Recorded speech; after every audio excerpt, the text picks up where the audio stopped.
The reason that voice sounded so crazy just a few minutes ago, I think, was because of the batteries. It seemed like it was just grinding away and going so slow.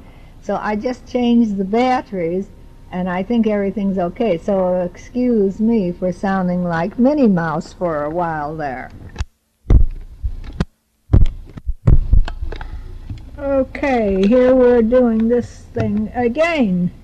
Now, they took the tenders and they took us out to see the ship that was in the water. It's fascinating. One of the gentlemen who was a pilot said it was a 346. That means nothing to me. It was a cargo plane, and it could take people, and it looked like, I counted windows on the side, 5, and, well, I don't know. Would that be 20 people? I don't know. Whatever, it wasn't a huge amount. It said, the letter said CCQ, whatever that means, no one seemed to know. Sounds like Caribbean would come into one of the seas, whatever.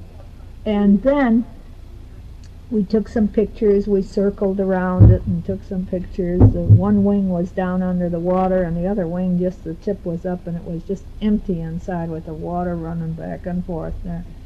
And then we came home, and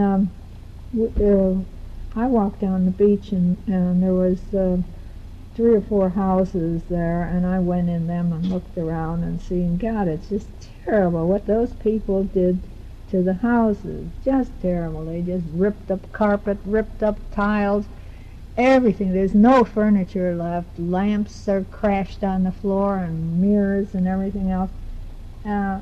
It's just shameless. And then there was one restaurant that was high on a hill. It seated 75 people.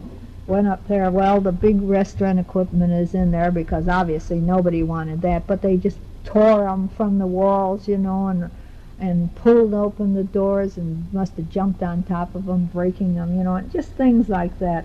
It just doesn't make any sense. But anyway, they did everything they could to tear everything to pieces.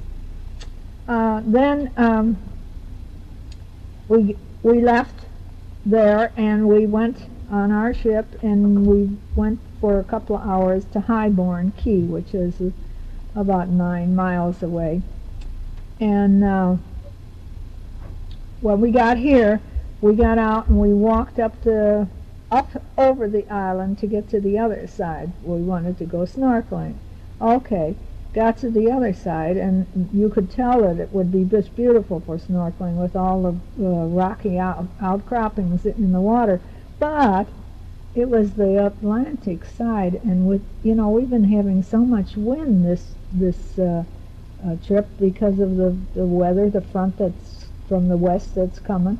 And here comes the Atlantic side, and the wind is coming like crazy. I know it's not coming from the west, it's coming from the east and going west, but it doesn't make any difference. I don't know what happened, if it switched or what, but it's just like a storm out there, and the things were crashing up, and the foam was going all over. It was beautiful to see, but we couldn't swim in that stuff, much less snorkel.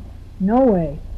So we just walked there and walked along the beach for a while, and then we came back home, and they had the glass bottom boat out then. So then we went out on the second trip on the glass bottom boat and saw all kinds of deep. We went out to the reef that was away from the place here, and we saw all kinds of deep. Well, it's easy to look when you're in a glass bottom to see everything, you know, but if you were out there snorkeling, it's just too windy, you know, you'd be swallowing water constantly. So that's what we did, and then we came in, and then we went for a swim, and we have many manta rays over here by this dock, and there's a reason for it, of course. Now there was a group of 3 fishermen came in, and they had these huge fish that are like 3-4 feet long, you know, nice big ocean fish, you know, and they're cleaning these things out, and of course what are they doing with the rest of them? You know, they're throwing them over the sides. Well, things are going to come and eat, and here comes the manta rays. but they don't hurt anything. They'll never hurt you. They just go by. The only thing is that if you step on them while they snuggle down in the sand, and if you step on them, then watch it, because then you will get stung by their tail. But I had no intentions of doing anything like that. So, well, I don't know. I'm going to take a shower now and get cooled down from all this heat that we had here today. It's hot, and the sun is out, and it's beautiful. Everything is wonderful, except that we've got too much wind for doing snorkeling.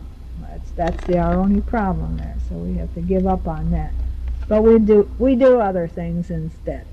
So I'm going to get ready now for see what's going to happen the rest of the day.